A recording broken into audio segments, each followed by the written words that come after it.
Binabalot na ng takot ang buong bayan. Hindi na mapigilan ang kanilang hiyawan. Parang nakakaubos ng boses. Yung balahibo nyo talagang tatayo. Bawat eksena na papaganon ako. Lahat ay kinakabahan. Padre Nostre, que eas in celis, sanctificatur nomen tuum, adveniat. Hinihingal pa ako kasi sobra ako natakot.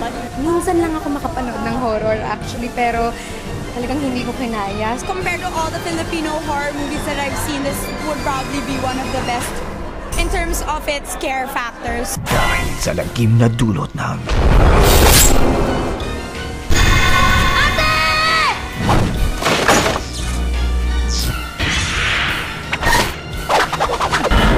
Here it is, now showing White House Day.